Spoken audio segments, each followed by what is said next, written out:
Le transfert d'Olivier Giroud au LOSC, c'est vraiment le sujet qui agite tout le monde en ce moment. Alors, coup de cœur nostalgique? Un dernier tour de piste pour la légende? Ou alors, est-ce que c'est un coup de maître? Un calcul bien plus stratégique qu'il n'y paraît? C'est justement ce qu'on va décrypter ensemble, mais avec l'œil froid et objectif de l'intelligence artificielle. En fait, sur ce transfert, on a vraiment deux écoles qui s'affrontent. D'un côté, il y a le supporter, avec le cœur qui rêve d'un baroud d'honneur mémorable.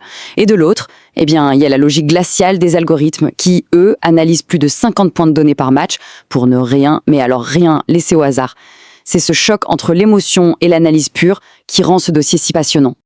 Alors voilà le programme pour y voir plus clair. On va commencer par sa compatibilité tactique, le fit comme on dit. Ensuite, on verra ce que les prédictions chiffrées nous disent. Puis, on va s'attaquer au gros sujet, la question de l'âge. Et enfin, on regardera l'impact que ce transfert a sur tout le reste de la Ligue 1.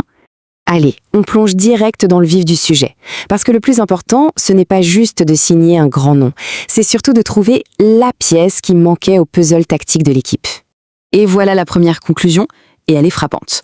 L'analyse révèle un score de synergie hyper élevé. Attention, on ne parle pas d'un pressentiment là, on parle d'une compatibilité presque parfaite, calculée, un véritable mariage de raison entre un style de jeu et un joueur. Ce chiffre, 85%, il n'est pas sorti d'un chapeau. C'est la mesure d'une adéquation vraiment forte entre ce que sait faire Giroud et la façon de jouer du LOSC. C'est précisément ce que les modèles d'IA cherchent, des schémas, des patterns qui statistiquement mènent au succès. Et cette synergie, elle repose sur une formule qui est, franchement, simple, mais redoutable. D'un côté, vous avez les ailiers de Lille qui bombardent la surface de centre. De l'autre, vous avez Giroud, un maître dans l'art du placement et du jeu de tête, prêt à transformer ses ballons en but. Sur le papier, la mécanique a l'air presque inévitable. Bon, la théorie tactique, c'est bien, mais passons à ce qui nous intéresse tous, le concret. Qu'est-ce que les algorithmes prédisent, chiffres à l'appui, pour les tout débuts de Giroud ? Du coup, la question que tout le monde se pose, au-delà de la théorie, ça va donner quoi sur le terrain? Dès le premier match, on peut s'attendre à quoi? Eh bien, l'analyse de données est plutôt sereine. Pour sa première à domicile, elle modélise une victoire 2-0 pour Lille. Une victoire nette sans prendre de but. Mais ce n'est pas tout, le modèle va même plus loin. Il estime qu'il y a 64% de chances que ce soit Giroud lui-même qui ouvre le score.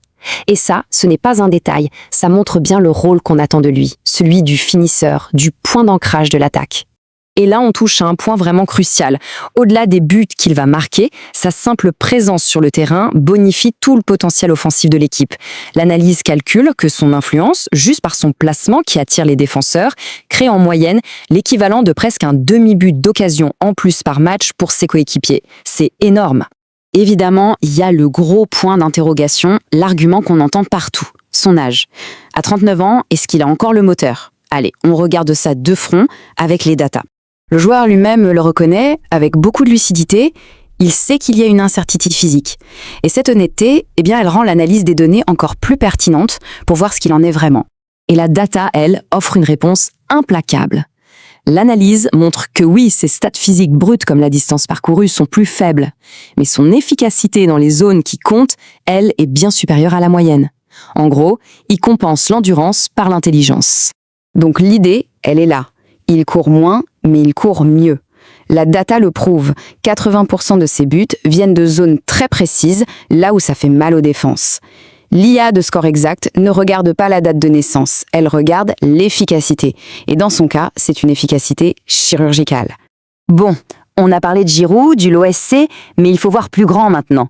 Parce qu'un transfert de ce calibre, ça ne change pas juste un club, ça crée un véritable effet domino sur tout le championnat. Et ça, ce n'est pas une projection pour le futur, non, c'est déjà en train de se passer. Le marché des paris sportifs, qui est très réactif, a déjà ajusté les cotes. Pour eux, les chances de Lille de finir sur le podium viennent de grimper en flèche. Et c'est là qu'on voit toute la puissance de l'analyse prédictive. L'algorithme ne fait pas que réagir aux résultats du week-end, il l'anticipe. Il recalcule en temps réel comment la dynamique de tout un championnat est chamboulée par un seul événement. L'analyse du cas Giroud, c'est vraiment la démonstration parfaite de comment les données peuvent nous donner un coup d'avance. Une nouvelle façon de comprendre les dynamiques cachées du foot. Alors, au final, retour de légende ou pari risqué.